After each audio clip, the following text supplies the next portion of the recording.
Memberikan banyak untuk perusahaan kita tanpa kompromi, mengorbankan waktu bersama keluarga, mengorbankan social life-nya mereka. Mereka berkontribusi untuk perusahaan, namun kita tidak berinvest untuk mereka. Kita tidak mengembangkan mereka. Kita tidak develop mereka. Sehingga pada akhirnya mereka merasa hanya berkontribusi, namun tidak berkembang. Dan ini bahaya, bos.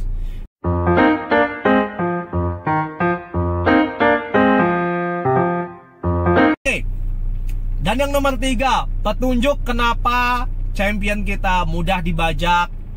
Itu adalah karena kita sering menganggap champion ini sebagai resource dan bukannya kapital. Nah, ini lebih cilaka lagi, bos.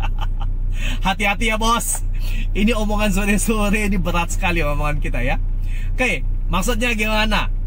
Ketika kita bicara tentang resources berbeda dengan capital. Resources itu adalah sesuatu yang kita gali, yang kita peras. Capital adalah sesuatu yang kita invest sehingga pada akhirnya value-nya bertambah di masa depan. Nah, itu pun terjadi ketika kita memiliki champion. Ketika kita bicara tentang champion dan pemikiran kita champion ini adalah resources dan bukan capital, maka yang kita lakukan, kita peras terus, bos. Gali terus, minta dia berkontribusi untuk perusahaan sampai capek gitu kan. Kalau ada yang target nggak cukup, dia harus tutupi. Kalau ada pekerjaan orang lain tidak bisa, dia harus bantu selesaikan. Dan yang terjadi apa, bos? Yang terjadi adalah ke depannya ya, champion kita ini akan merasa dimanfaatkan perusahaan tanpa diberikan reward yang sesuai.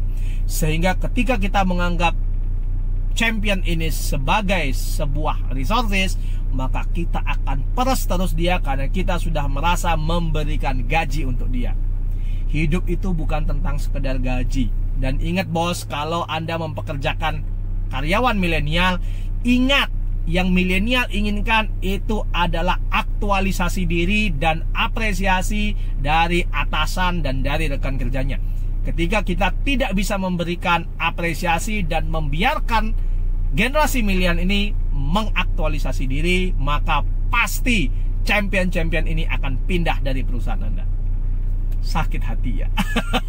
Sehingga petunjuk resources bukan capital yang pertama itu adalah peras terus, gali terus. Itulah yang dilakukan kenapa champion pada akhirnya pindah.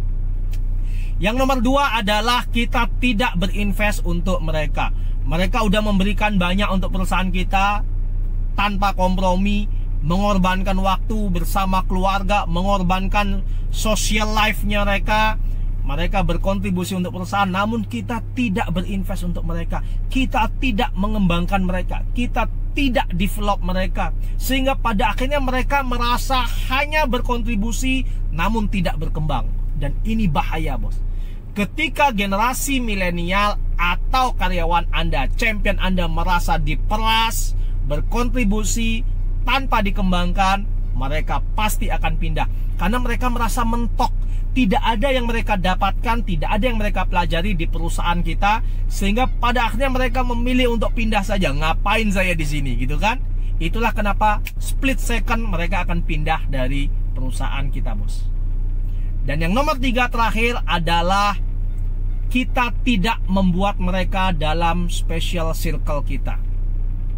Karena kita tidak menganggap mereka sebagai capital, kita hanya anggap mereka sebagai resources. Champion ini tidak kita libatkan dalam special circle kita. Kadang champion ini meskipun posisinya masih di bawah, bos, anggap dia sales champion atau kalau di dunia sales ya, atau area sales manager champion gitu. Ketika ada pembuatan strategi sales nasional, alangkah baiknya area sales dan juga sales officer champion ini dilibatkan dalam special circle. Sehingga pada akhirnya mereka dianggap sebagai sebuah kapital dan bukan hanya sebagai resources bagi perusahaan. Ketika kita masukkan mereka dalam special circle, mereka akan dianggap sebagai sesuatu yang penting. Mereka akan dianggap sebagai sebuah capital yang berharga untuk perusahaan.